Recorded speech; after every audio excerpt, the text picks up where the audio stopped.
I've been avoiding telling this story for so friggin' long because I very much want to tell an empowering birth story to everybody.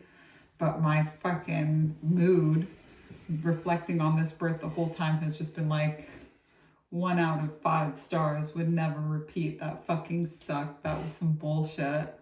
Pissed off. And, but there's medicine in like every single birth story, and we usually record the birth stories like right afterwards. And in the telling of the story, I'm able to integrate what happened and see what the medicine was and everything. But if I don't talk about it, I'm never going to get that. And I'm still, we're what, 3 weeks, almost 4 weeks postpartum, and I'm still three in like 2 days. Still pissed off about it. So.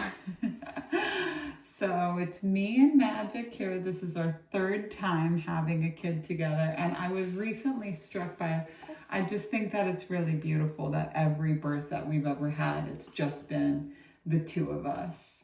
And is there anything you want to share before we go into this? Like what I've learned? Or... Well, anything, any clip notes that you have about how this birth was before I start talking nonstop for like 90 minutes.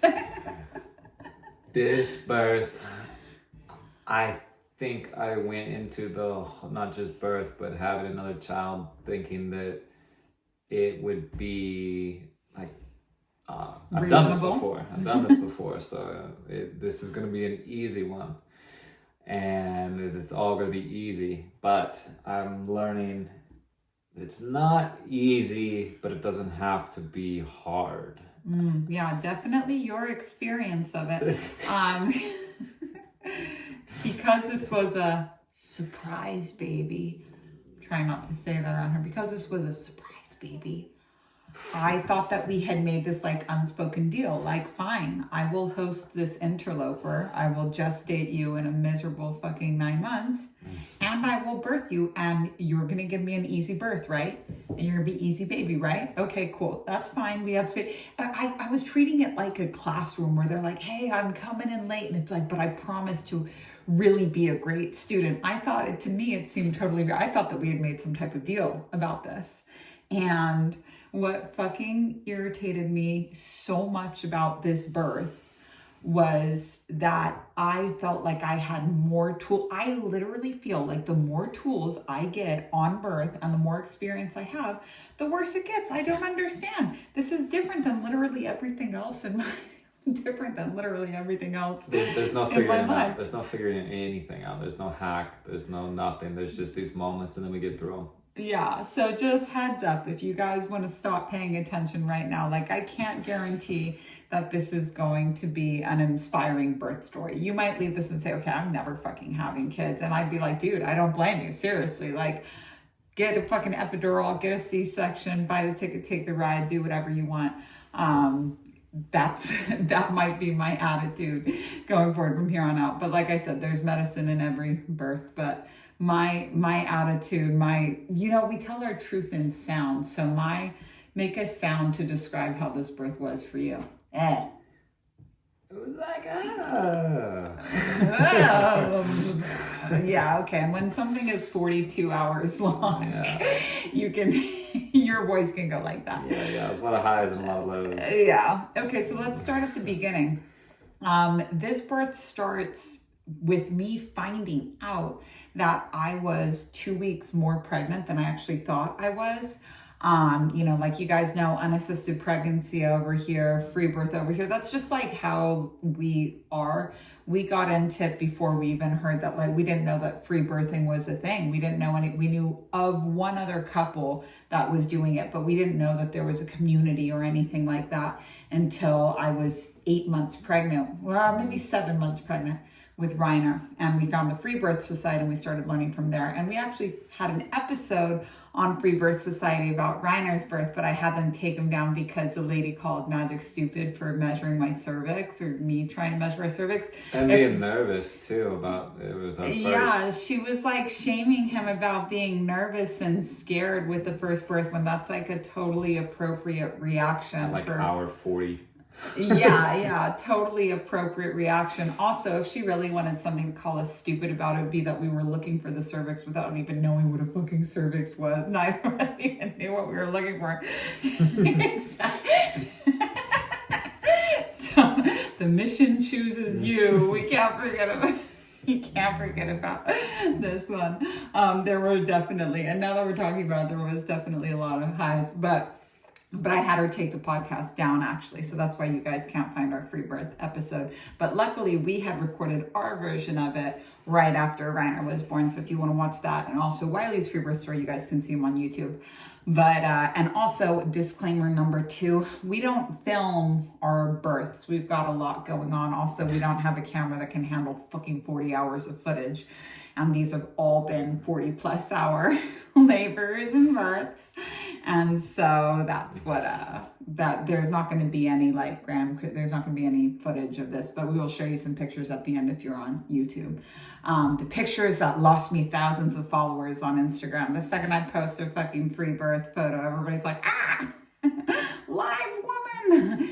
But anyways, because we do unassisted birth, I forgot with Reiner, I had looked up online, like how do you calculate how pregnant you are or calculate a due date? And I was following the Google rules, which directed me to count from your last period. But with my next 2 kids, I was doing it intuitively. So I was tracking from ovulation. So 2 weeks forward. So basically when I was 40 weeks pregnant with Wiley, I thought I was 38 weeks pregnant, and this happened again with this baby. So you know, it seems intuitive that you would track it from the conception of the baby, but if you're doing it the doctor's way, the 40 weeks gestation. Anyways, I was feeling like it's from your last menstrual date. And I think the reason why they do that is because ovulation is like a window, but your last menstrual date is like an actual date. So I think it's like easier to narrow it down. But I was feeling fucking pregnant as fuck. So, and my baby, this one, was completely transverse, what they call transverse breech. So basically lying down horizontally in my stomach. My stomach was a totally different shape. I could feel her feet on one hand, her head on the other. And it's just not possible to birth a baby that's in that position. But I was like, you know, most babies will turn around by 38 weeks. I wasn't really thinking too much of it at all. But then I looked up, so I was just going to let it slide. I thought I was 36 weeks pregnant, but actually I was 38. I thought I was almost 37 weeks, but I was like almost 39 weeks. So fully termed. So I Googled and I was like, oh shit, my baby is like not in the right position for birth.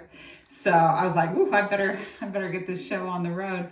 So I did a couple baby spinning exercises from YouTube. I'll post the videos in the link when we put this on YouTube, but I was able to luckily get this baby turned around after just 2 days of doing these baby spinning exercises. And I went into labor the following day.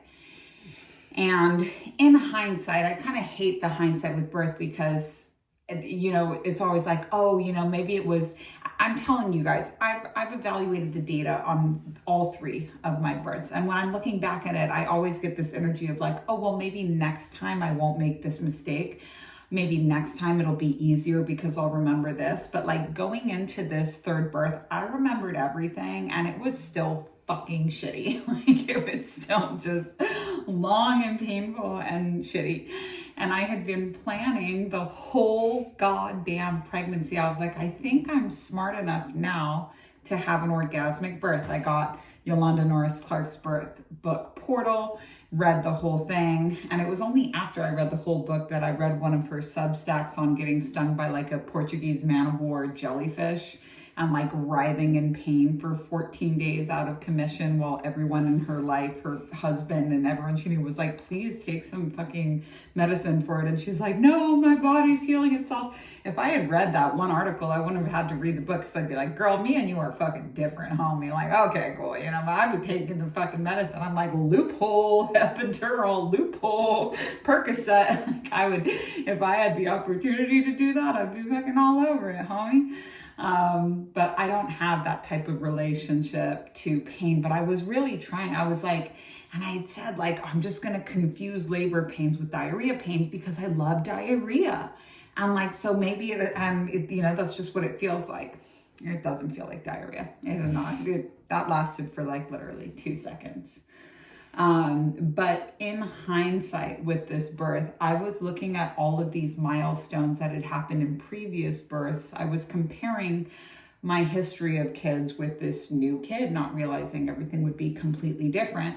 So with the last births, the water didn't break until the babies were like an hour away from showing up. With Reiner and Wiley both, the water didn't break until, I think with Wiley, I was maybe like 6 hours out. And with Reiner, I was maybe like 4 hours out. But I woke up the next morning after the baby had turned around, and I didn't really know which way she had turned around, like head up or head down. But what I knew was that this baby was like vertical in some way. And I'm not like weird about breech, you know, I'm prepared for anything, but to me, like breech isn't dangerous. But I woke up the next morning living my life on a Tuesday, and my water broke. Why don't you tell me how, dude? I was like, I was calling downstairs, Magic, and he was going, I'm pooping, don't bother me. And I was like, excuse me. My water broke. What was that from your perspective? Why don't you take it away? Because you've seen me do this so many times now. I mean, at first I thought it was too good to be true. Like, oh man, you know, nothing's going on. Like, okay, all right, great. Like, here we go, buckle up. But then I think I got on the bandwagon of, all right, yeah, easy, here we go. Yeah, I was like, boil the scissors for the umbilical cord, like this baby's coming. Yeah.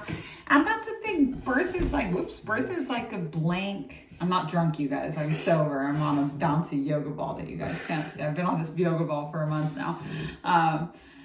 But what was I just saying? Scissors. Birth is like a blank check. You know, it reminds me of drilling the well in New Mexico. It's like, you know, you just keep going until you hit water. It's going to cost however much it's going to cost. But like birth, it's like you don't know how long it's going to take. You know what we were comparing it to? This is actually a funny birth because we had a lot of jokes, and I'm so happy that it was you and me. But I was like, birth is like waiting on like a rural drug dealer where you're trying to like be chill about it and not rush them because there's like no other drug dealer that you can call. But you like really need some more coke. You're like straight up like fiending, you know? Yeah. But you don't want to rush them, and so you're 5:30 in the morning. You're trying to be like, yeah, we're up. Yeah, it's chill, we're cool. At 2. Yeah, and the other thing is that you've never met this drug dealer before, so you don't know what like your wiggle room is with them. You don't even know like what drugs they have. You're just like, it seems promising, you know? So you're getting a really like inconsistent text here and there from this drug dealer and trying to pretend like you're not like trying to keep everybody that's around you happy too, like motivated. The drugs are coming. So we were like, talked about drugs a lot. That was so fun. I needed these drug conversations so much. So we won't. But nothing came. Nothing ever. Yeah, the drugs never came. Drugs never came, and you were having contractions this whole time, but like it was chill. But my contractions were super inconsistent. Yeah. So that was the ups and downs because they'd get more intense, closer together, and then they'd stop. And then there was a night of that. And I just want to make a note here about like Google-based births and stuff, because I've heard a lot. I've had 2 people now say to me, I was in active labor for 60 hours. That's not possible to be in active labor for 60 hours. Active labor, the difference between latent labor, early labor, where it's tolerable, and active labor, where it's like fucking intolerable, but your body just does it, is the active labor is when the baby's like coming out of the vagina, like when you can't fucking breathe, where it's very intense. When you want to give up. But a lot of people think that active labor is when the contractions are consistent, when they're measurable, when they're coming at like a certain cadence. With Reiner, I had contractions every 4 minutes for 2 minutes for the entire time. For 46 hours was my first labor with Reiner. Super consistent contractions. So just because the contractions are consistent doesn't mean that is active labor. It doesn't mean that you're there yet. And, you know, it got me too, but I'm just letting you know. And you want to know this because if you think that you're in active labor and you start pushing and stuff, you're gonna be way too fucking tired by the time active labor actually rolls around. And something that was really painful for me in all of my births, but in this birth specifically, was feeling like I should be out of done and that I actually like wasn't progressing. Like there's nothing more frustrating, and it was very frustrating for me to feel like I was really going through so much, but nothing was happening. So with Reiner, I felt like because the contractions were so consistent, I had something that I can lean on. But with both Wiley and Taiga, it was so inconsistent. So inconsistent. Like basically if I sat down, my contractions would stop. So I was standing up for the first, 12 hours of labor trying to induce more contractions. But the second I sat down, they would be over. So the good news was I got a full night's sleep. Yeah, we did get good sleep. Pretty good sleep that first night. The good news, and the day that my water broke, I was like, this is a great day to have a baby. My floors are mopped. I took a huge shit. Like, this is going to be wonderful. Like, a great time to have a baby. But the next day, a full, 2 business days later, I was like, yeah. So, but it was super inconsistent. It was coming and it was going, and my water had broken. And I had posted something on, so some lady had like said to me, oh my God, blah, blah, blah, blah, blah. If you go too long, your baby's gonna drown in air because there's no amniotic fluid. I literally commented to her. I said, girl, can you not? And then she started telling me about how cerebral palsy. I said, can you fucking not, please? But she, that's actually like not possible. And a lot of people have their waters break weeks before they actually give birth. It's not all the water gone, but that's not like a possibility. But it really made me aware then that it's like having anybody else in our space, everybody brings a big energy. And we have somebody, Lady Shree, who's watching our kids right now, Reiner and Wiley. She's like our home assistant. She started helping us just this year. But she comes and helps us out on Tuesdays and Wednesdays from like 12 on Tuesday to 6 on Wednesday.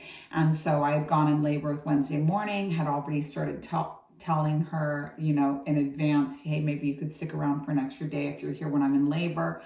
But we had her stay for like the first day of the 2 days that I was in labor, and just having, even though she's really pleasant, we vibe with her, we vibe with her heart. We've known her for like a very long time.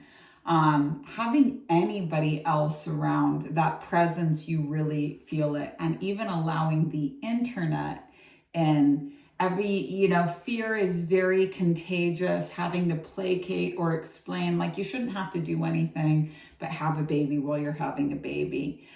So we actually sent Lady Shree home, and we were like, look, thanks anyway, but we're just going to go at this ourselves because it could be days of this, and it's not exciting, and birth is overall really boring. It's waiting on a rural on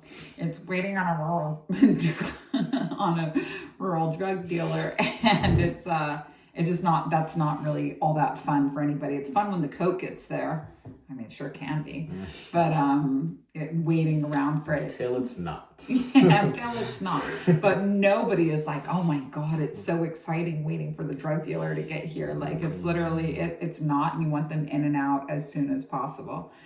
And so things just, the first day, by like 7 o'clock on the first day, I kind of accepted defeat, but I was a little, and guys, I had brought the best mental attitude, my orgasmic birthing attitude. I brought my fucking best attitude. No matter how cranky I got, I wasn't giving into it. I was like positive mental attitude, exciting, connected with my baby. I can do this. I trust my body. The lady that brought us the yoga ball was like, use this mantra, blooming the vulva. I said, I'll do my best to bloom my vulva.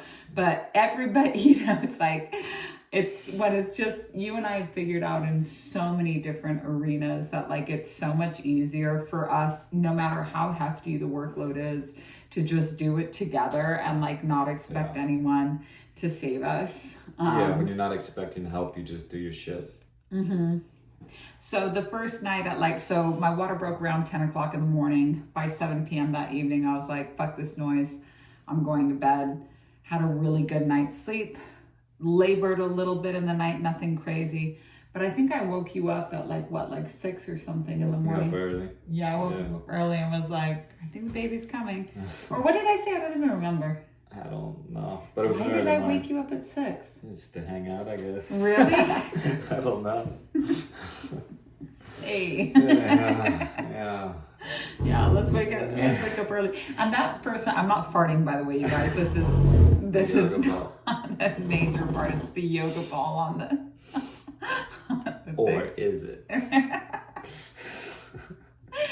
But yeah, so I get, the next morning, okay, let's do this again. The first night, Magic, you were going to drink an espresso at like 9 o'clock at night. You're like, fuck yeah, let's do this. Let's stay up all night and have a baby. Yeah. And I was like, I feel like this baby's going to come at like 2 a.m. But I didn't think it was going to come at 2 a.m. the fucking next morning.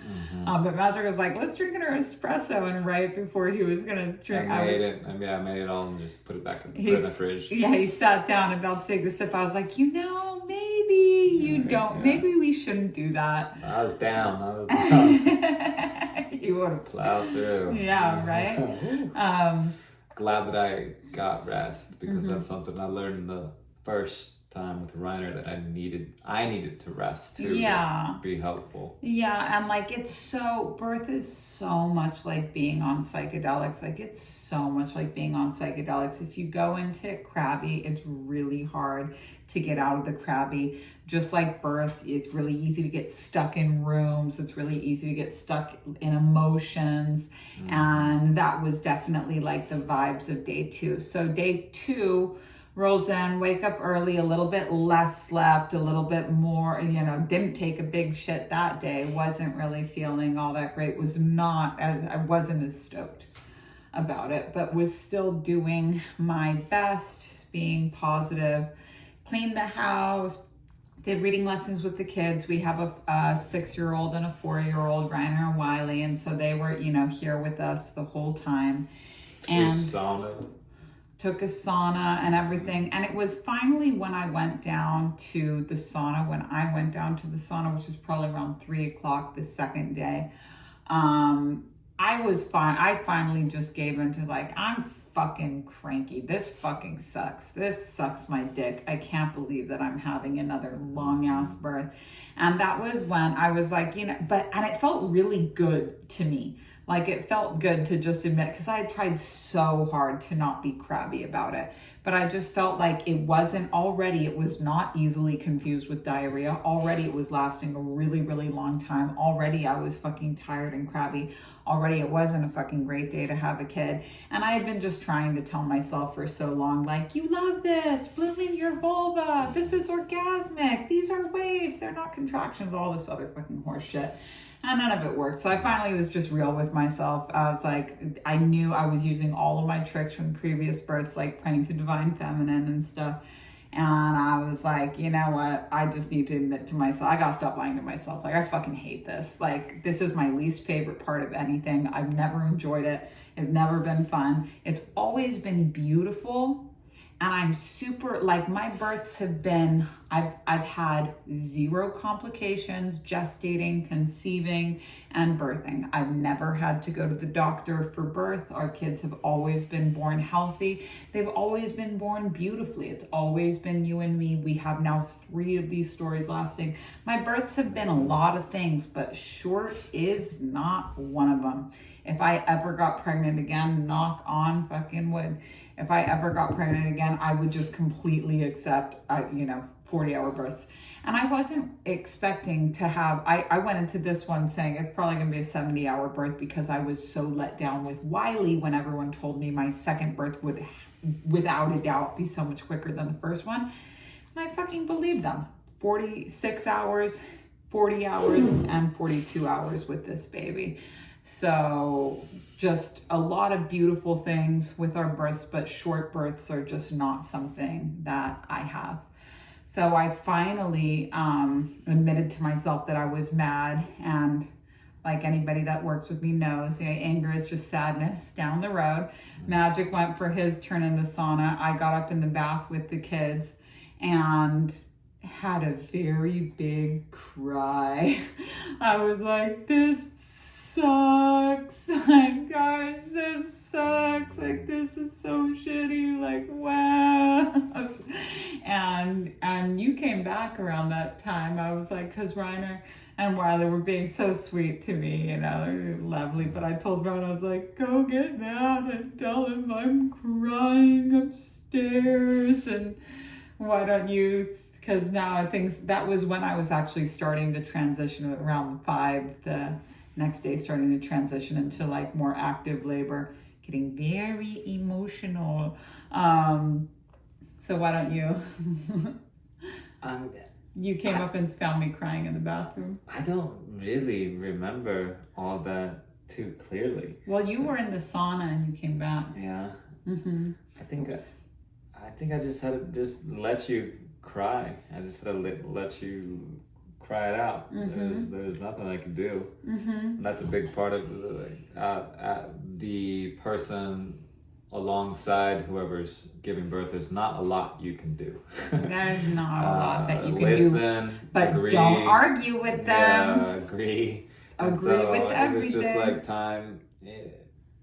And you know, I think this is like part of it, if I'm even remembering right, as far as like the chain of process of events. This is the big sadness part is part of it. So it's like, okay, this is part of it. Let's just be sad here. But here, so during that time, but man, so I haven't really been praying all that much because I've just been really busy. And I have a very different like relationship with God now. To me, I understand now that God is not human. So God can't be, you know, this whole concept of God your mother or God your father is really just designed by churches so that you can have some type of human relationship with it. And there's some people that have, you know, like want to have like a sexual relationship with God, or even something that mimics like boyfriend, girlfriend, like, hey, I've texted you every day. You love me, right? I'm your favorite, right? And you know, like this, it's all very human. And so it's been my understanding for the last few years that God is really just like an algorithm where if you do your best to understand it, if you do your best to align with it, you're going to really love the way that your life looks. But also there is divine help that you can ask for and receive. But I've just been, you know, mostly I've kind of entered a kind of colder relationship, a more black and white relationship of what I felt God was. When I realized like God's never going to be my boyfriend or my mommy, I was like, okay, well, you know, let me just stop being the little baby with you. Then let me keep my cool. And I wasn't really like asking for a lot of help. So I really broke down in the bathtub upstairs and was like, God, like, if you're there, if you're out there, like, please help me. Like, I really need your help during this birth. Like, please help me so much. And then when I start to go into, when it becomes more emotional, because everything in my body starts changing, it becomes more painful.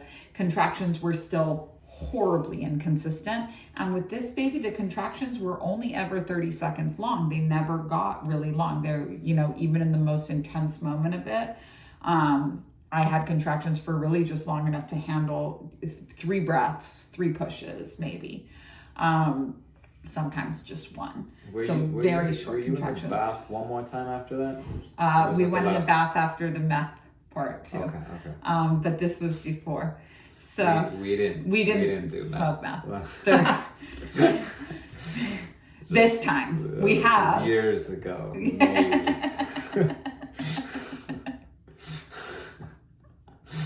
I'm happy. This is a really funny birth. I'm happy that we're talking about it. But I was basically, so like as everything starts to transition into more active labor, psychologically I struggle, emotionally I struggle. But this is when I start to enter the more like psychedelic realm of it. And I realized that what I was praying, I was really crying because I realized that like in my family, I'm the 9th of 11.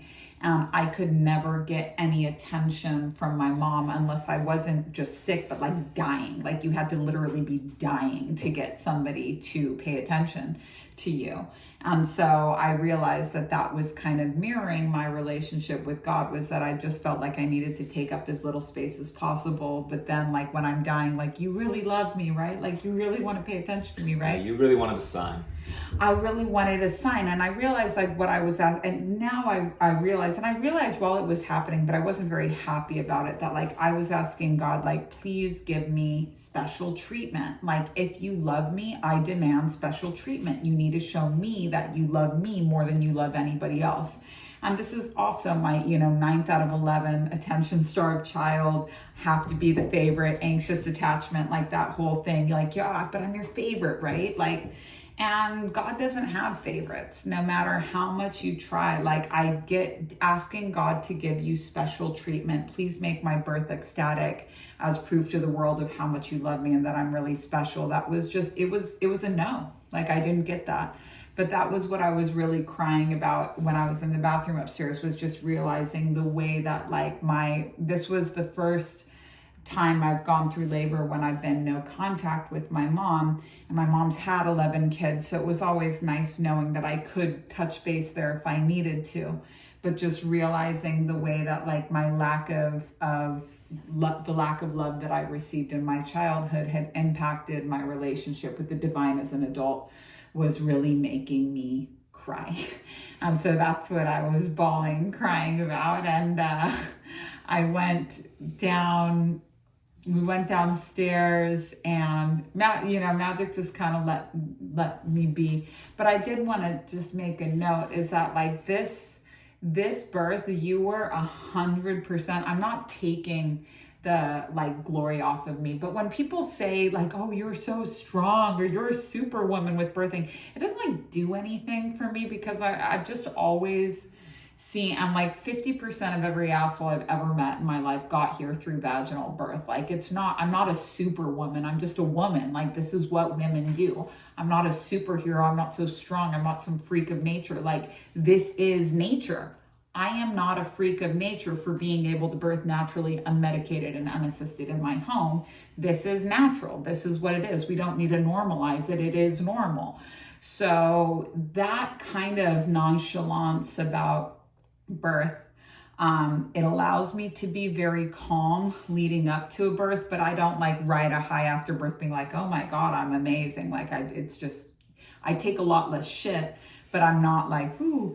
So when I say that, like, Magic was the MVP in this birth, like, all of your experience, I could not have asked for a better partner. Like, I could not, in all of the births, but really on these ones, like, in the past, you've been on the kind of like observe and report trade, but I really felt like, especially going into, as I started to transition, that you became really strong at directing me, really kind of like the difference between somebody being on mushrooms with you and just so happens to like share the same jokes as you, with somebody that's really guiding you on a journey, somebody that's really guiding you on a trip and actually knows how to direct you into places where you can get more healing, where you can feel more. They're not just like, oh, look at the pretty lights.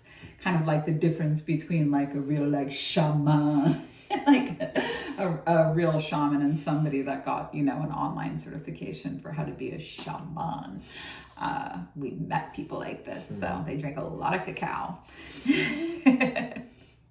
Not our thing. We have like a permanent ruling out of cacao. We will never fucking touch cacao because we're one bad experience. Our first experience with it. I mean, it wasn't but even we our didn't even drink. We experience, didn't even drink experience. cacao. This guy was calling himself a shaman, and he said to us after a very mediocre day, he was supposed to be helping us out with something on our land. We moved the refrigerator. Yeah, after like the smallest amount of work, he was like writhing on the ground doing yoga, and he said, "Oh, it's gonna be a 2 cacao type of day today." Yeah. He said, and we're like, "This guy's a fucking bitch."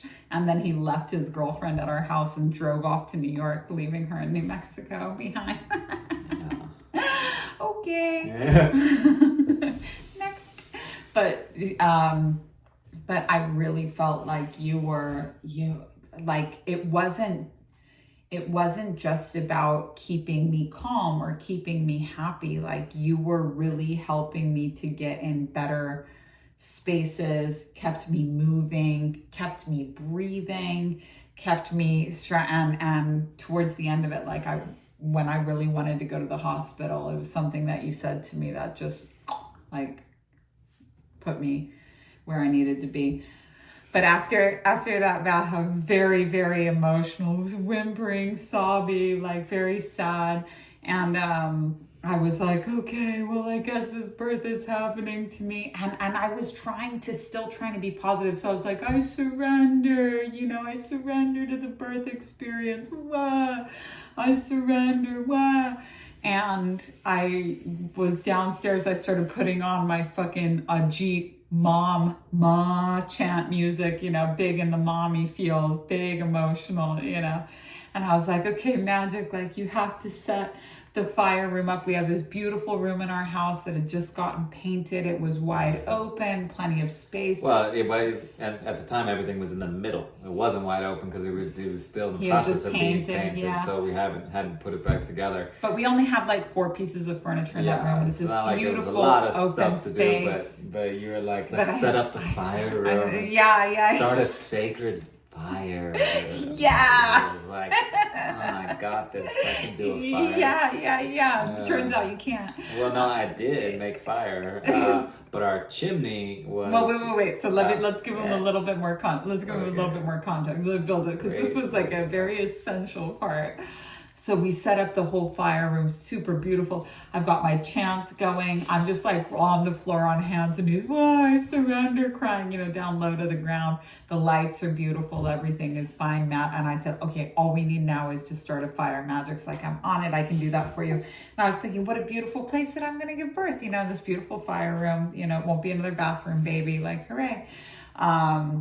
Well, I'm crouched down on hands and knees, and why don't you tell us what happens next? I start my fire, and smoke just starts coming out. It usually comes out just a little bit, but this time, my fire lit, started going, and the whole room just started filling up with smoke. So much smoke. None of it was going out. I then couldn't put my fire out. Every smoke detector in the house started going off at once. This is probably downstairs, upstairs, just crazy. And I was crouched down, so I didn't really realize how smoky the room had gotten. I'm mid-contraction. It's like 15 degrees outside too. Smoke freezing. Smoke detectors are going off everywhere. Top fucking volume. And the kids are like, what's going on? And Magic is going around trying to placate these different smoke detectors. Meanwhile, the fire is just still fucking pumping black smoke into the house from all directions.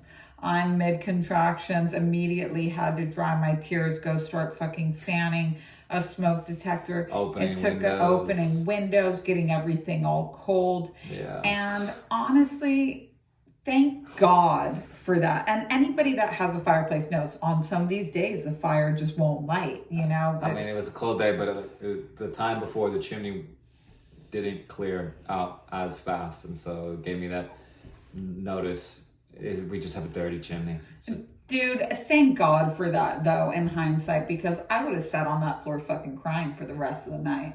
With the fire. With mushrooms, very easy to get stuck in a thing, Like if it wasn't for that, I would have just been on the floor, fucking crying, chanting "Mom!" like on the floor.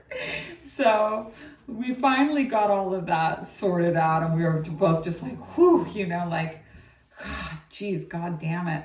After that. And then we were sitting in the kitchen. Wiley was kind of starting to fall asleep on the couch. And we ended up having this really big conversation about like every time we'd ever been arrested or every time and we started talking about meth. And this was like the funniest moment for me of the year. Before that though, we still had the kids awake. Mm-hmm. And we knew that we had to get the kids situated because that was tricky. Mm-hmm. So we tried to send Reiner to bed way early, but he pitched a whole fit. That was a whole thing. That wasn't something that I was involved in whatsoever.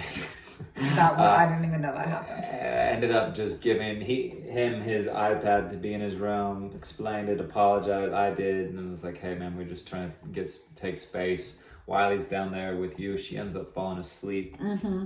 We let Reiner play like unrestricted Minecraft, which like as the night progressed, he was so happy about this that even though I was screaming my fucking head off downstairs, he didn't come out of his room. He didn't put that Minecraft down. He was just like, nope. But while we were talking, so we got the runners situated. Wiley's asleep. We got her upstairs. And then... No. This is all still while we're down in the kitchen. So Wiley had not. She was like getting sleepy on the couch. But you and I started talking about meth, and this was so funny because we were talking about how like meth is really helpful for completing the mission. Like whatever the mission is, meth is like the most helpful drug for completing it. The only problem with meth, and I'm going to be watching the comments because this is going to be a lull for the people that get it. The only problem with meth is that you don't get to choose the mission. You will definitely complete the mission, whatever it is, but the mission chooses completion is... Whatever it is you got to do. So for me, it was literally we'll be on a mission. Yeah. The mission chooses you when it comes to meth. I had carried my best friend on my back across the Tijuana border, like literally 5 miles in high heels on my birthday because I accidentally snorted some meth. So like the mission chooses you. I became a bodyguard for a Craigslist hooker and drove her around Austin. To commit credit card fraud. I denied the credit card fraud. Luckily, I was smart enough to do that. But I drove around, drank wine, and smoked more meth with this hooker while she pulled some tricks, and then dropped her off and.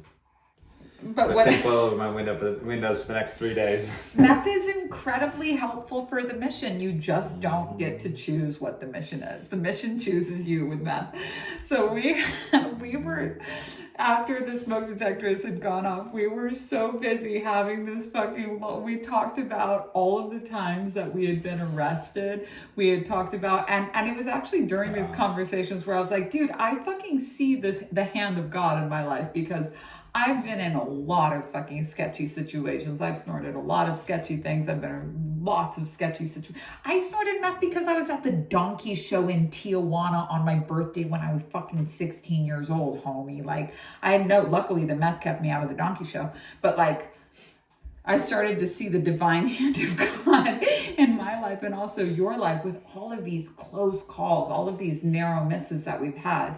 And I've been sober for almost 8 years. You've been sober for a fucking million. Almost 14.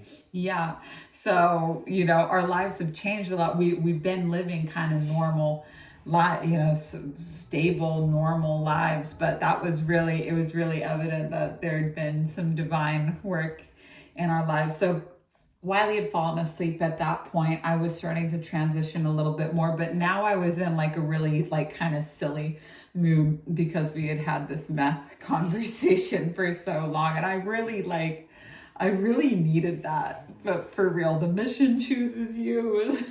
And I wish I could like draw some similarities between that, because that was like the mushroom epiphany, when you have that like mushroom thing that you say that becomes like the thing, and then sometimes it has like profound meaning. I wish there was some beautiful like parallel between like the mission choosing me and like this birth choosing me, but I personally haven't found it yet. But that was probably like maybe 10 or 11 o'clock at night. And I went in the bath once. Oh, and during this time, I think it was when we went into the bath the second time. So I was like, oh, you know what? A lot of people that want to have orgasmic births, they just like wank in their births. And I was planning on this, but knew that I wasn't going to be in the headspace to wank. So I bought a vibrator, like just for birth, basically. Be like, let's see how this goes.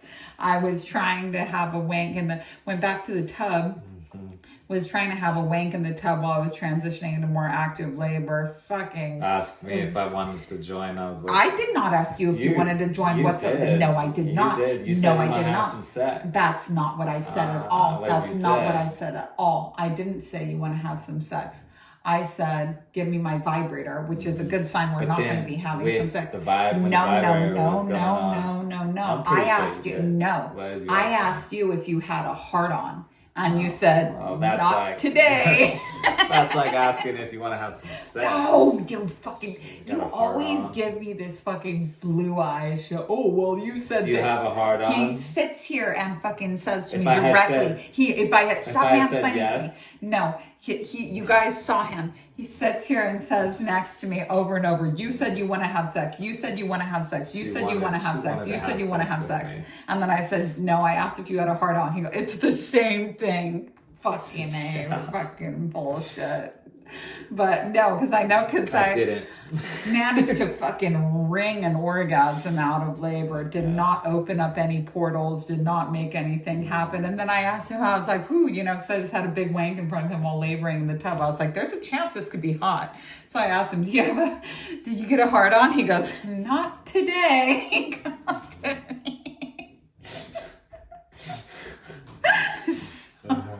So that was hard, but I did really try to do orgasmic. That was my big attempt. When everything else psychologically had failed, I was like, maybe I just need like an orgasm to open the doors. Vibrators are trash. I can get rid of this thing.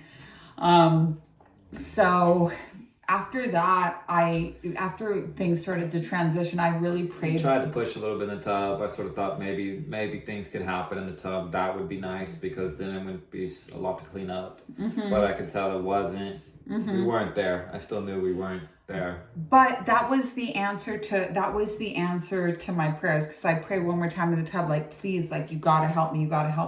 And it was then that I realized that I could bear it, because the contractions were always so short, but they were so intense. They just hurt really bad. Like, it was way more painful. And weirdly, I was with Reiner and Wiley, I was laboring standing up, I was laboring sitting. But with this baby, I wanted to labor on my back, like hospital style almost, a few times. And that's just where it felt good for me. Yeah, you were just tired. That was when we went back downstairs after being in the bath. And you were just tired. I was super, super tired. So I was just over it. You wanted to push. You wanted the baby to come out. I wanted to push, but I didn't want to start pushing too early because you can really wear yourself out. So I was kind of pushing like every third contraction as more of a like still pain just management. didn't want to rest because you were ready. I couldn't rest. Yeah. I couldn't rest. I was doing my best to rest in between contractions, but they were coming so sporadically. And by the time we got downstairs, it was now verging on almost 1:00 in the morning, maybe more like midnight, but I was really trying my best, but I was starting to run out of steam and things were, and this is what the end of labor looks like for me. Like, I'm never like, woo, coming around to the end of labor. And labor is really frustrating. It's that rural drug dealer energy, is like, you don't get a progress report until they're there. And so it feels like you're making all of this, it feels like you're doing all of this work for nothing. It feels like you have no way of knowing how far away you are. Even if you were measuring your cervix, like, you could be 8 centimeters dilated for days. Like, it doesn't really always make sense. And so I just felt like I was putting in an enormous amount of effort for nothing, is really what it felt like. And I was starting to get really discouraged and things were really painful. I was changing positions really frequently. Was trying my best, but it was starting, and I was really making a lot of sounds. The whole labor, early on, I was going raw, but I was kind of like wailing. It was hard. It was physically really, really hard on me. We were downstairs in the kids' room, and the kids' room is just a playroom. It's not where they actually sleep. I was in all kinds of positions, but towards the end, this yoga ball that I'm sitting on, I was on hands and knees on the bed, pushing my fucking head into the yoga ball, pushing the yoga ball into the wall, pushing with everything from the top of my body, pushing with everything from the bottom of my body. And Magic was saying like, hey, I don't know if you really need to push. And it was making me feel like it wasn't really time. And that was discouraging me more. But I was like, I gotta push. And right around here at the end, the contractions were coming bigger and bigger. And I was saying to myself, like, I surrendered to this contraction. Like, what would surrendering to look like? And I saw like the fucking sacred symbol of the yin yang behind my eyes. And symbol are the highest level of teachings. Highest level symbol, wordless communication. Second level, myth and parable, minimal words. Third level, exoteric story, maximum amount of words. But I just saw this symbol of the yin yang behind my eyes, like opening up. And I was like, wait, it's not time to surrender. Like, it's time to work. It's time to effort. It's time to push. Like, this is not time for surrender. And this was really like my big lesson. It's like, I'm not supposed to be nice and sweet all the time. I'm not supposed to be surrendered all the time. There's times where you're meant to surrender, and there's times when you're meant to work really hard. There's times where I'm supposed to be loving and patient with my kids, and there's times when I'm supposed to put my fucking foot down. And the circle that contains the black and the white sides of the yin yang, the circle represents time. It represents that there's a time for everything. So there's always, in the symbol, there's a lot to look at beyond just what's at the surface. But I was like, oh shit, like, it's not time to surrender. All of this crying and praying and I surrender, really, it's not time for that. Like, it's time for me to work. So I started to push, and my contractions were coming very inconsistently, but I would have just about enough time in each contraction to do a big breath in, hold and bear down, and I could usually do that like twice, and then the contraction would be gone. I'd have to wait for it to come back. And I started feeling like I had to poop, and I knew, but I hadn't pooped in like a day and a half. So I was like, I think I really do have to poop. And I did actually poop, but it was because the baby was pushing the poop. The vaginal wall and the asshole are like, they're right next to each other with a very thin little divider. So if you ever have a poop stuck in your butt and you have a vagina, you can put your thumb in your vagina and push the little stuck piece of poop out if you ever need to do something like that. So I was doing that, and Magic thought that I was fucking digging shit out of my butthole and was like, do you want to wash your finger? I was like, no, it's not butthole. I'm getting the stuck poop out, trying to move things along here. If you're horrified by this conversation, let the adults talk. But I can't believe that you thought I was just digging poop out of my butt. Before that, I told you we should go to the bathroom, because that's where all the last two kids have been going. But before we went in the bathroom, I was lying on I was taking a break in between contractions, and I was so tired. And I said to Magic, I was like looking over my shoulder, I was like, I don't think I can do this. Like, I don't think I can do this. I think I want to go to the hospital and I just want to go to the hospital and get a C-section. And this idea that it could just be over, that I could go and get a C-section, it would just be over. Like, I'm not weird about having a scar. I don't fucking care about shit like that. I think that scars are cool. This idea that it could just be over. But then the logistics of all of this, like, first of all, there's no a la carte. I can't just go in and get a C-section. I can't guarantee that I'm going to have with my births at home. I can control it end to end, everything that's under the natural laws of the universe. I can guarantee that my birth will correspond to the natural laws of the universe, no matter what happens, whether the baby's born living or dead, it'll correspond with the natural laws of the universe. But I can't guarantee that in a hospital setting that I can get a C-section that won't result in the baby going to the NICU, which won't result in me having a hard time getting my milk to come in, which won't result in, a less than optimal bonding experience, which won't result in all of these other things. Like, I just can't, you can't get a la carte medical services where you say, just give me a C-section and nothing else. Just give me an epidural and nothing else.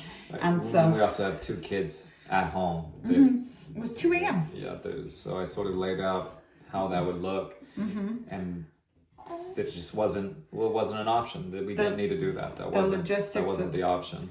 But we didn't have that conversation. But I said to him, I think I want to go to the hospital. I think I want to have a C-section. This is the first time in any birth that I've ever said, I think I can't do it.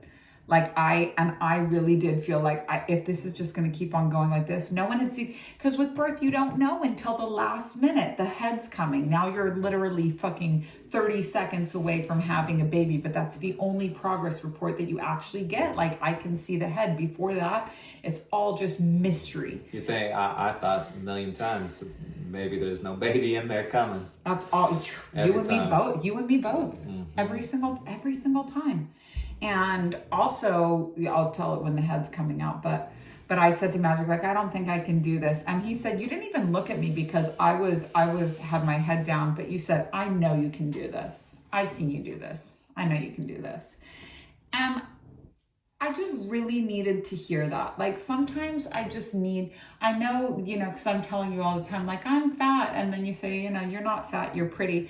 But I'm just fishing. I know I'm not fat.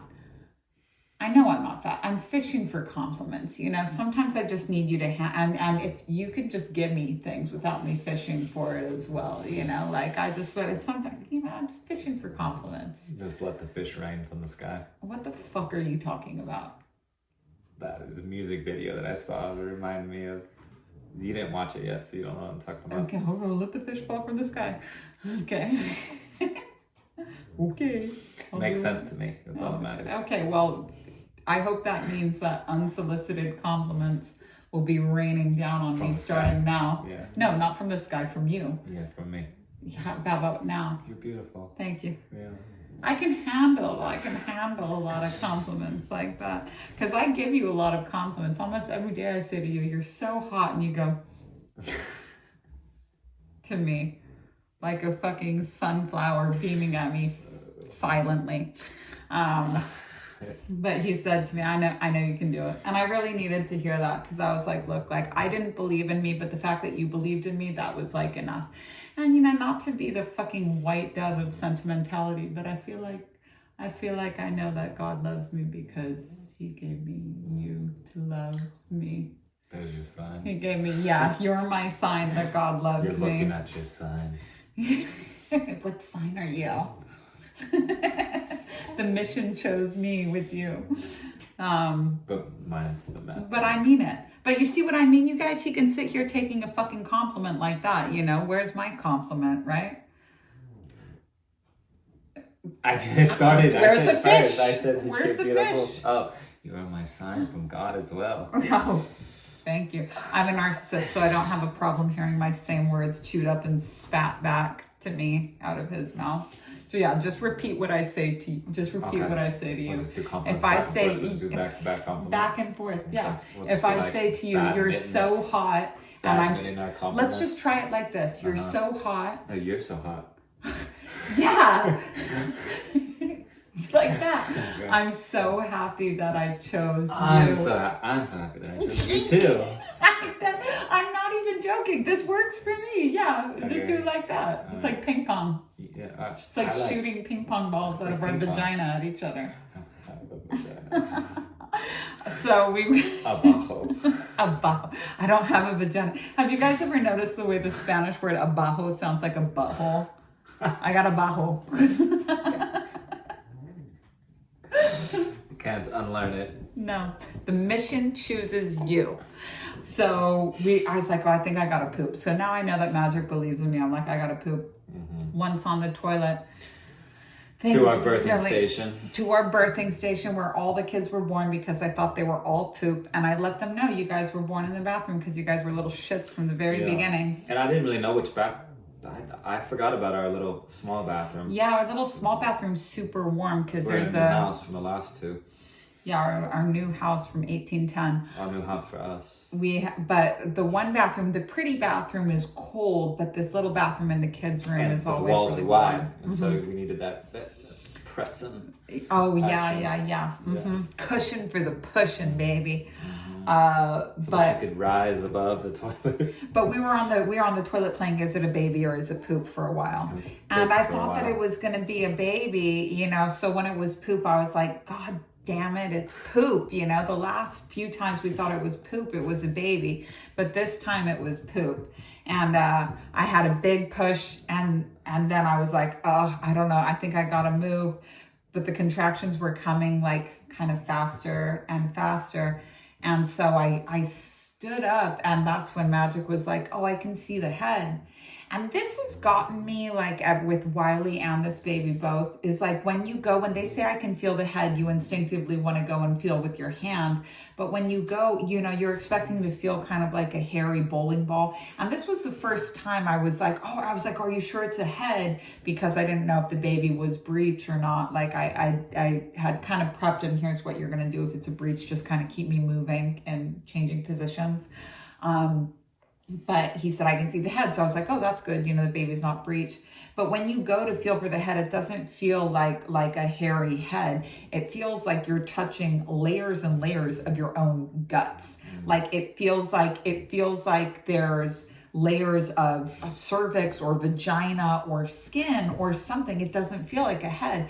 And so I got all discouraged again, the same like what happened with Wiley is I'm like, dude, fucking layers of my body are gonna have to bust out in order for me to have this baby. I'm further away than I thought. But with both Reiner and Wiley, the ring of fire is a specific moment where the head's coming out of the vagina, and it really just feels, to me, this is the part of birth that I dread the absolute most, without a shadow of a doubt, what I'm not looking forward to. But with Reiner and Wiley, ring of fire lasts for a second because I push, the baby comes out to the neck's a little bit of a reprieve for the vagina, and then the body, even though it's larger than the head, is more malleable and feels very easy by comparison. But that fucking hard head, that ring of fire moment, the moms are in the crowd, please tell them in the comments, you know, it's very intense. So Magic said, I can feel the head. I was like, oh, you know, crazy. And so in one more push, like I had put, you know, the next contraction came, but like I said, they were super inconsistent. So the next contraction came and I was like, thought that I would be able to get the head out. But basically what I did was I pushed just up until the ring of fire and then the contractions stopped. So I'm in this terrible, painful zone, but I'm not having another contraction. I'm completely out of energy from pushing, and I had to wait. Like in this moment, it was I was like, you can hardly even speak. I said, okay, I just got to get my energy. I just got to take another breath. And I had to completely be with this horrifying pain, horrifying pain. So Magic's on the floor getting ready to catch. I wasn't turned around. Yeah. If it was turned around, then how did I see the whole baby? You weren't facing me. I wasn't facing you? No, I was facing you because this is what's I wasn't facing the toilet. Here's what I was doing. I was over your shoulder. So there's the toilet, there's my legs, there's you, and then there's my head and arms dangling over your back while you're kneeling on the floor. And I know because my hands were gripping the sink and your back. I had one hand gripping your back and one hand gripping the sink. I just know I was back and forth from like here and there, here and there. I think when she actually came out, I was behind you because that just felt like you couldn't be behind me because the toilet was behind me. It's a really small bathroom. Look, if you don't remember where you were, don't worry, because I remember. I definitely will never forget this for the rest of my life. Okay. This is what you don't want to do to someone while they're in labor. Don't try and fucking argue with them. They remember. But I had and I'll be very specific with you. I had my left foot on the ground. Mm-hmm. I had my right foot on the poop stool. Mm-hmm. I had my right hand clutching the sink. Mm-hmm. I had and you're right there, like this far away from the toilet. Mm-hmm. There's only my leg space between you and the toilet, and you're getting ready to catch the baby so it doesn't fall in the toilet.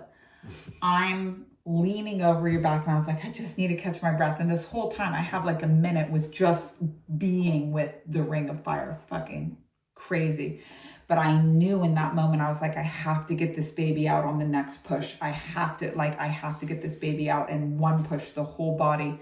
So when that contraction came around again, I pushed with fucking everything I had. I screamed my head off. My son didn't look up from his Minecraft. And Taiga shot out in her entire, it was the craziest thing I've ever seen. I've never seen a baby projectile out like that before. It seems huge, right? Whole baby comes shooting out, pew, just like that. And the cord's wrapped around her neck 3 times. Longest cord that I've had with the baby, but she's straight up like, yeah. But her eyes are wide open and she's looking at me like, yeah. She's looking at me like, yeah, like, what's the deal? Yeah. We unravel her from the cord right away. You did, yeah, you unraveled it. Well, I just knew that there was not, babies don't breathe through their mouth, they breathe through their umbilical cord. So as long as the umbilical cord is attached, and that was where I'd done like the bulk of my research and become really adamant about babies starting themselves up and not giving them rescue breaths or anything, giving them the opportunity to come into their body, because there is nothing to be worried about as long as kids can take 5, 10, 15 minutes to start up, and as long as they're on their umbilical cord, there's really nothing to worry about. Do your own research on this, but it's a beautiful thing. So I had already prepared that I was going to give the baby a lot of space to self-animate, but she came out with her eyes wide open, and the first thing I said was like, that is a beautiful baby. You, my love. Oh, one beautiful looking baby. That is a fucking great looking kid.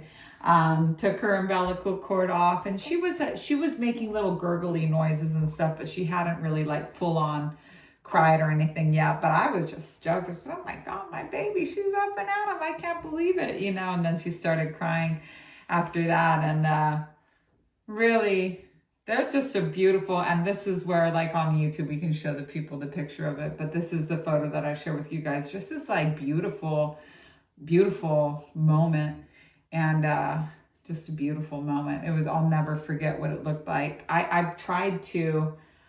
I'm making a painting of just how it felt, because I'm trying to draw it, but I can't, you know, Magic and I can't even remember the memory the same. But she came out in that one big push, strong, everything. The placenta, but that was beautiful. And I just want to take a moment and honor that was really such a beautiful moment. That it was not, I never really gotten to see my babies come out. With Reiner and Wiley, I was kind of up over here, birthing land, eyes squinted shut. With this baby, I really saw her come out, and it was a really amazing experience for me. Mm-hmm. But it was still, we weren't done. It was still time to work. Because you have to get that. With Wiley, I just forgot that I had to birth the placenta. I just completely forgot. I was so fucking delulu after her birth that I just forgot. And with Wiley, her placenta was in my vagina. It wasn't in my womb. But I just forgot, and my pussy was fucking pounding the whole time. That's how I know I was in my vagina. But the cervix starts to close relatively quickly, you know, usually about 40 minutes after birth, the cervix starts to close up shop. So you want to get the placenta out before. Of course, people have held their placenta for way longer, and, you know, it ejects naturally. But ideally, you know, after about 40 minutes, you got to get the placenta out. And I wasn't really bleeding, you know, it's definitely not hemorrhaging, just like the classic afterbirth thing. She had some meconium, so, you know, we kind of got straight in the bathroom to the bath, and then from the bath into the bed. But time goes by pretty fast. Now it was, you know, maybe 3, 4 in the morning. We brought Ryder to meet the new baby. Now. Kids woke back up, you know, and that's what our birth stories always are, is like, it's just us and our family. There's nobody's barging in, nobody's checking this or doing that. There's nobody that doesn't belong. Like, it's all just everybody that's present is a part of the story, is a part of this child's life. And when my placenta came out, there was what I know now is called trailing membranes, but to me looked like a broken placenta. The placenta came out, but it came out in chunks. There was like a slice off. Yeah, there was like a slice off of it. And I was like, ooh, that's not good, because there's like the majority of the placenta came out, and then a chunk, and then and then I had some membranes hanging out of my vag. And I was like, oh, this is not good. This is not good. But we had it all. We had it all after we cut the cord. And so I really examined it, the piece, you know, the sort of the layer of you have to kind of play a puzzle with it all. Yeah, and so it looked like everything was there. It just looks like because maybe if that top membrane of the placenta that's like holding it all together hadn't have come out, there would have been the possibility that it would have stuck for some reason. But that membrane was there. But I was kind of starting to be in a weird, because I was immediately after birth, I was in like, what the fuck was that mode, you know, like it wasn't tired, but also like what the fuck was that? That was so hard. That was so crazy. And I'm trying, things are blood, I'm trying to clean. And when I came out of the bath, like that her and I just went into to get the meconium cleaned off, I got so cold right afterwards. I felt like I felt like my brain was chattering, but it was definitely like psychosomatic because I felt like I was literally like shaking and convulsing. You were exhausted. That's you know how what I it, mean? yeah. It was exhaustion. It was what you just had experienced. That's how it felt to me, that I was just like, bah, like, but then Magic said, breathe, just breathe. Again, MVP. And it was like, as soon as I breathed, like the convulsing, like, stopped. Got you in bed too. Got me in bed, got me like wrapped up. Cranked up the heat. But then I had to, you know, I was like, fuck, I need to go by myself to the bathroom and just make sure that I got all of this placenta out. I didn't know that you could give it a little tug or whatever. And online, I just really want to make a note of this for people, because I had to really do a lot of research to find out this space in between a healthy placenta and a retained placenta. Online, it's very black and white. Either the placenta comes out whole or you have a retained placenta. And a retained placenta can lead to sepsis and all of this, but there's this in-between space, which is the world of trailing membranes. And trailing membranes is like when the placenta just gets a little rattled on its way coming out of your body, there's no piece left behind. But I was a little sketched out for the next couple of days because there's really no way to know for sure if you've gotten all the placenta out or not. So it's like, does your milk come in? Do you have pain in your pelvis? And also researching how the doctor would deal with it if there was a piece of placenta left behind. Usually they're going to give you like an abortion pill, which is something you could do at home with like Angelica or some other type of herbal thing. But they're basically going to try and induce a massive period for you, so the bleeding is good.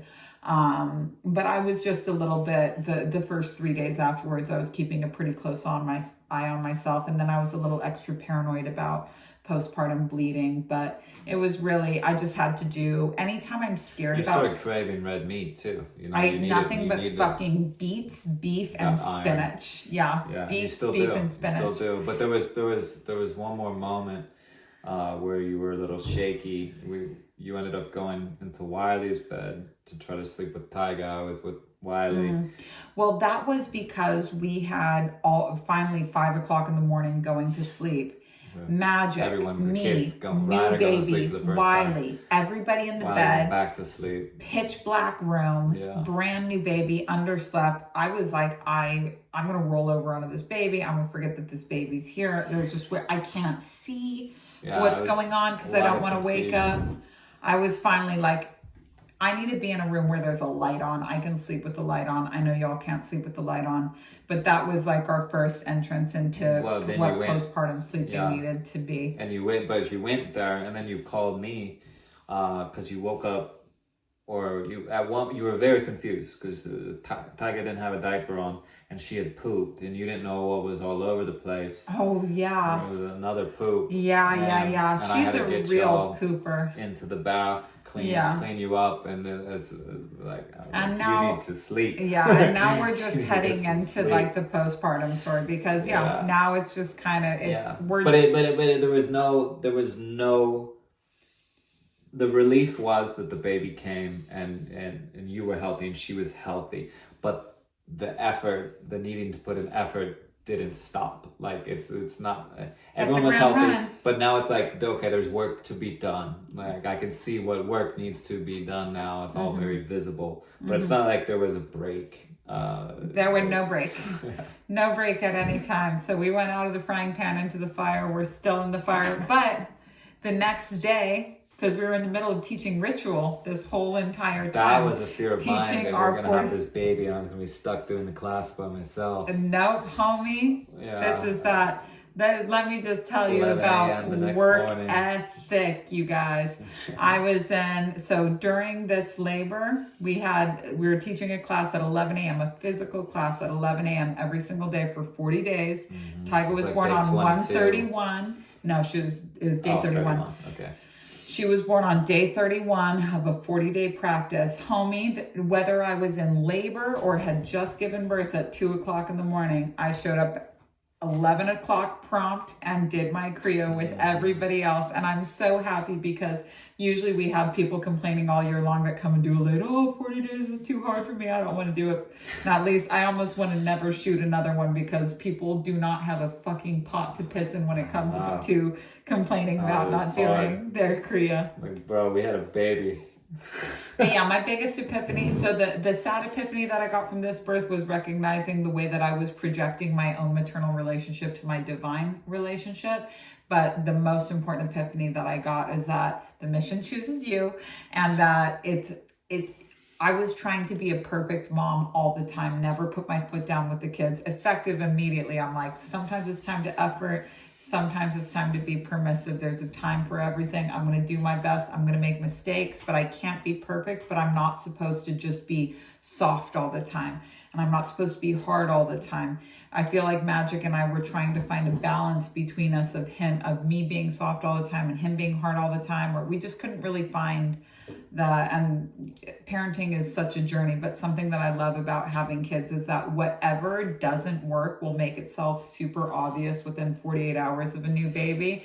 And whether that's the kids acting up on something or someone in your life that doesn't belong, like, you'll get these fuckers out of there so Needing fast. a new vehicle. Mm-hmm. So does anybody have any you'll have to put them in right now, but does anyone have any birth related questions for us here on Instagram while we have this last 15 minutes? I never really want these things to go on for too long, but I'm definitely ruling this out. You keep an eye.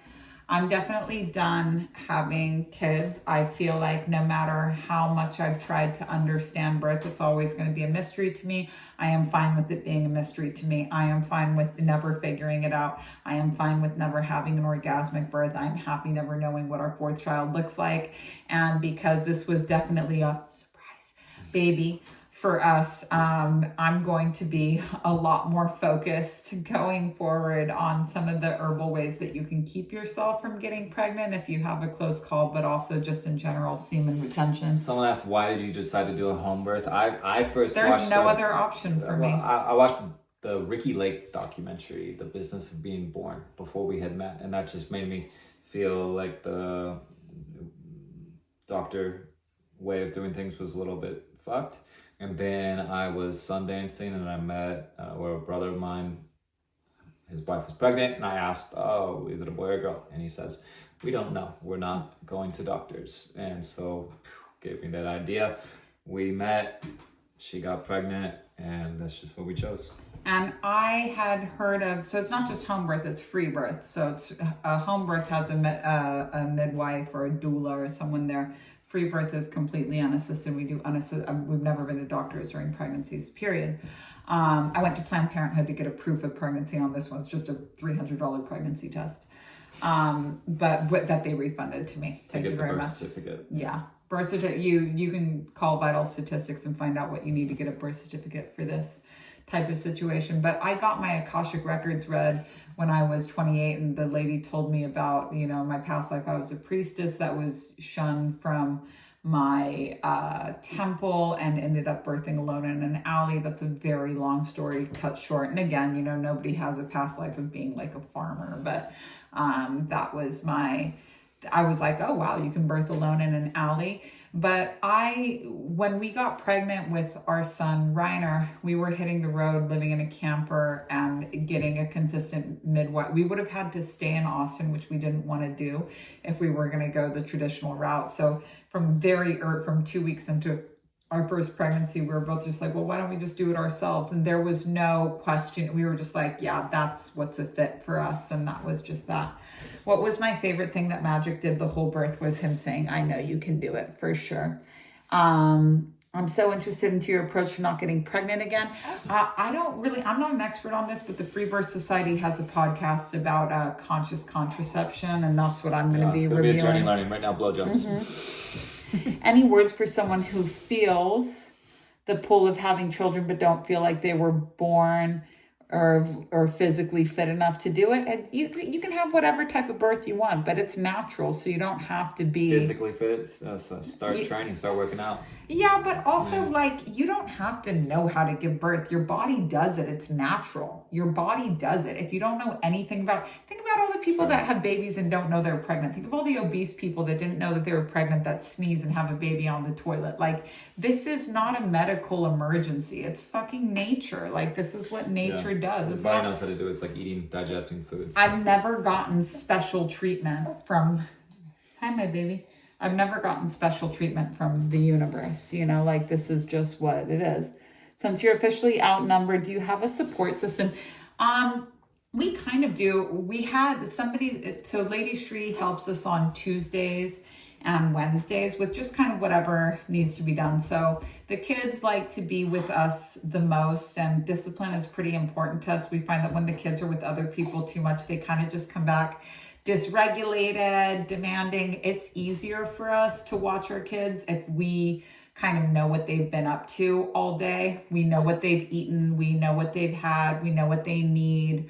But when they've been with somebody else, sometimes they just come back, anybody who has kids in school knows that your kids come home dysregulated, sometimes real moody. For us, we're so used to watching our kids that it's just easier for us to watch our own kids. There's not a lot of surprises. It is easier knowing that nobody's coming to save you. We've always felt this way. We've felt it's been the hardest for us when we're waiting for people to come and help us. When I need someone to come save me, it's her. It's her. She comes in and takes the baby, or vice versa.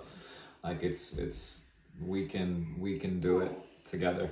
Yeah, it's just always been easier for us just to do it. And our neighbors were really awesome. They brought a bunch of food and stuff early on, but even that, and it's so nice, the gesture of it all is so nice, but I wasn't on a special diet.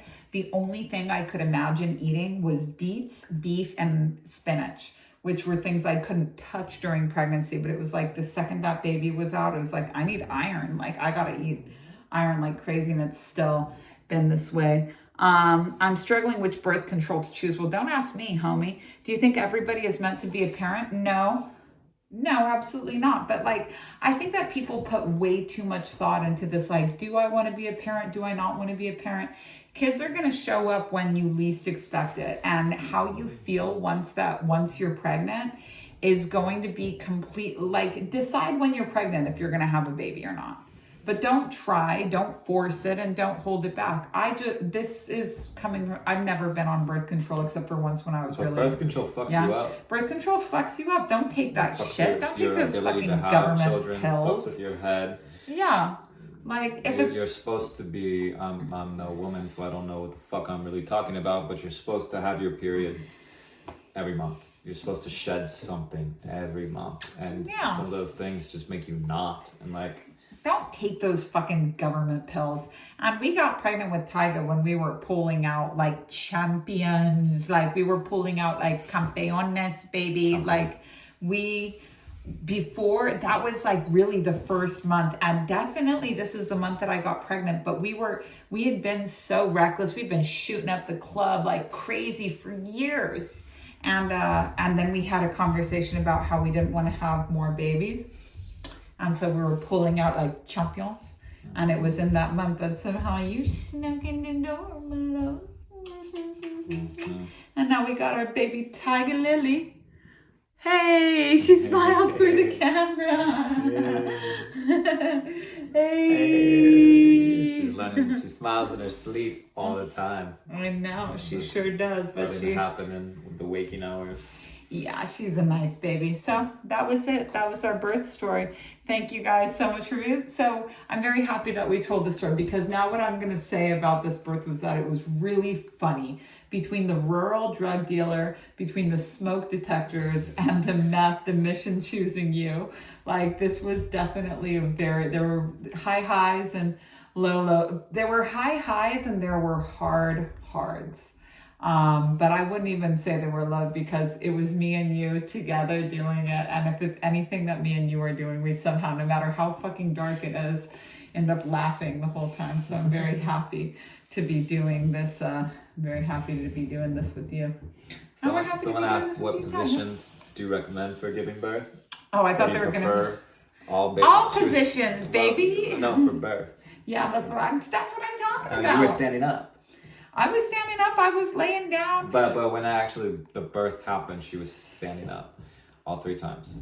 Standing up. Yeah, standing up with one leg up. But like, it doesn't matter what fucking position someone. You're going to do Whatever whatever feels position you can fucking Yeah. get into, homie. So if you're not at the hospital. There's nothing you can do. Look, for a question like that, there's nothing you can do to prepare for it except for hearing a lot of birth stories. Your body's going to do it naturally. You have no way of knowing how long it's going to be. There's no tricks. Water doesn't make it easier. Vibrators don't make it easier. It's just going to be whatever it is. And the best thing that you can do is just not think about it too much and educate yourself about all of the different things that constitute a normal birth. And honestly, even though I had my episode taken down off of Freebirth Society, those fucking ladies have done an amazing job of compiling so many birth stories. And I hands down 110 fucking % recommend that for any type of birth that you're thinking about having. You never know where you're going to have that baby.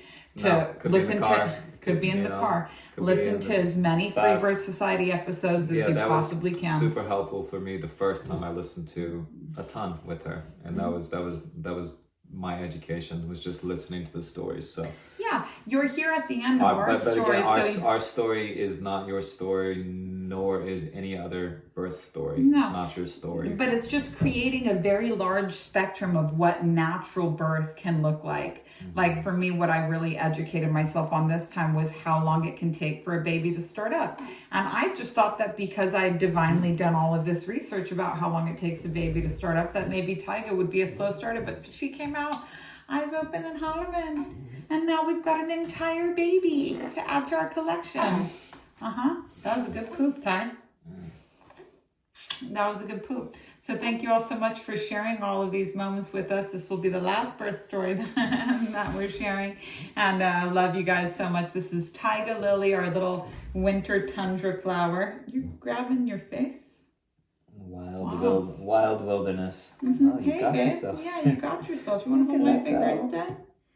You don't have to grab your face, my honey. Let's change your duppy. Yeah. All right. That's a wrap. All right. Bye, you guys.